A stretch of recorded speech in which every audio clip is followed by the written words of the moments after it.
How is Naivasha today? I understand there were some casualties yesterday. How is the situation there? Thank you, Freddie. Good morning. Live from the main bus stage here in Naivasha.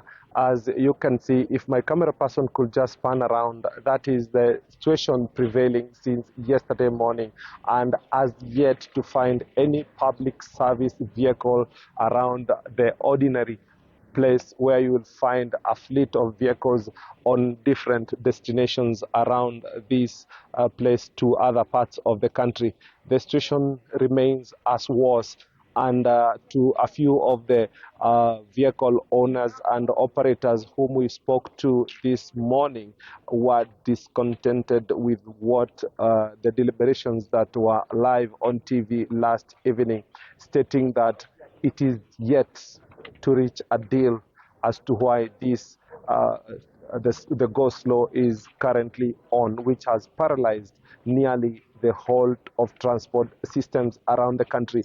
And just to paint a small picture before I get to hear a word or two from the residents of Naivasha, is that remember this part of Naivasha is a flower industry sector. The floriculture in this part of the country is very immense into the whole contribution of the flower industry in the global market, and adversely were the flower industry was adversely affected. Remember, this is a perishable good and very fragile, and when one day cut flowers are not taken to the market, it is really a detriment to the business community that flourishes in this. Again, we must remember that we have the Kehoto people here who were each and every time they are getting pushed by the lake waters, and yesterday they really had a difficult time, and still at this time where they cannot be able to move out of those places due to inadequacy of transport. My camera person now could just pan around. Behind the back is many residents there, as you can see, and we could just hear from them on what has transpired. Ndugu, nieleze jina lako. Ni asubuhi nyingine sasa, bado mgomo wa matatu unaendelea. Sijui utasema nini kuhusiana na hiyo. Ni kubaya. Jina naitwa Benjamin na ni kubaya sana. Ni kubaya. Ruto, please address the nation. Ita press conference tudanganye, utuambie, utupe hope. Ni kueleza tupe hope, tupe tu hope Mr. President. Tunakutii, tunakuheshimu, tupe tu hope.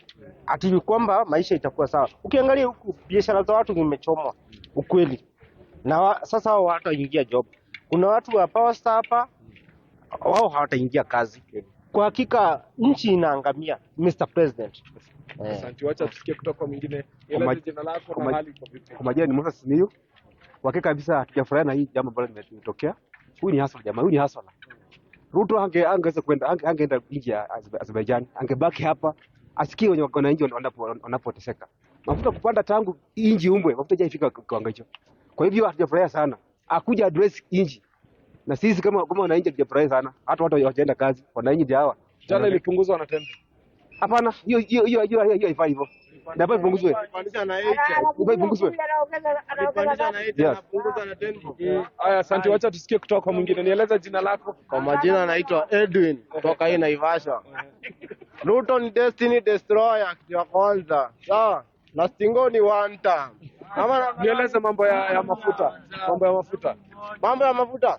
Huwezi pandisha mafuta na 8 bob, upunguze na 10 bob. It makes sense. Kama aje wadau? Hata iwe 76 as long as inakonga 70. Hiyo iko above 70. Sio ni 8 bob. So Stingo ni one time. Ama namna gani? Wacha nisikie kutoka kwa wengine. Karibia tu hapa ndugu, kabla sijaeleza vile hali ilivyo. Nieleza jina lako na hali iko vipi? Kwa majina yangu ni Joel Karaja. Ni mkaaji hapa Kehoto. Kitu ya kwanza tunaumia sana na hii mambo ya president. Kwanza hapa Naivasha kwanza tumefukuzwa na maji, hakuna maji, Kehoto yote imeisha.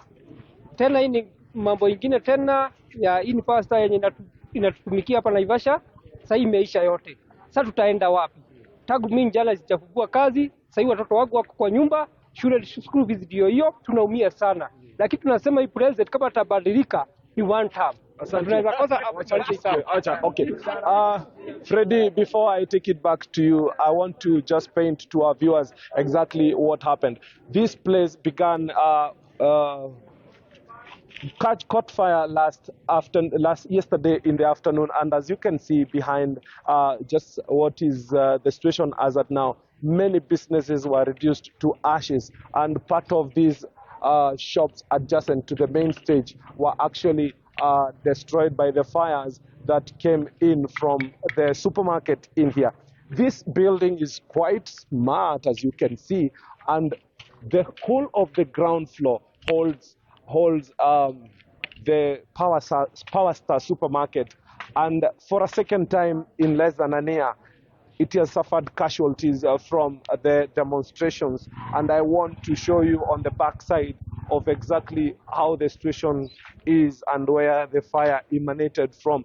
And it is quite sad to see quite large business with very many people here depending on this from workplaces and as an outlet where they can have their daily produce from. You see, it is still on fire, as you can see there, and the fire engine was here yesterday and was not able to really put out the fire. And this behind party, as you can see, it has already been condoned. It is said that the fire could have emanated from this place, and I just want to paint the picture to our viewers on the situation as it is. It is still on fire. It is quite a large supermarket there, as you can see, and there is nothing that was salvaged from the fire that broke up yesterday. Having such great fires since yesterday is quite saddening for the whole of this construction, which now maybe is subject to a probe or checkups by the construction authority to assert if it is habitable, following 2 fires in less than a year that have befallen this as a result of arson related to around here. As to why this business premise has been targeted, no one knows, but this is for a second time. And this is not the only occurrence that happened here last evening, but we also have yet another businessman referred to as Kanini Haraka Enterprises. He's a wholesaler, and 7 of his fleet vehicles, that is the model of FRR, were put down, were raced down and totally reduced to shell, plus 1 trailer. And in our subsequent bulletin, we'll be crossing over to the other side where that is actually as of now. And at the clock of 9, the business community around here stated that they will be converging around this place to have a meeting to deliberate on how they are going to safeguard their premises ahead of the next year's general election, and to discuss of what happened here in the event of we have people trying to make their way to loot property and destruction of this. Quite saddening, and that is not it. We still have many people in the hospital with various degrees of bullet wounds, and as unclear and confirmed report that we still have deaths reported around this from our sources. We will be keeping tabs, and as of when this information is relayed up, we will be bringing this to you. But as of now, the situation still remains calm. The police are vigilant, and the situation from the public side still calm, and nothing as yet that has flared up. Freddy, that is it from me here in Naivasha. I believe you've got an insight, and our viewers, wherever you are, on the progress from Naivasha County 032, Nakuru County. Back to you, Freddy, in our studios in the capital city. Thank you so much, Willie Dennis Njiro, our reporter in Naivasha, for that update. More or less the same story. Nothing happening in Naivasha. Nothing much happening in Nakuru either. And this is the situation across the country.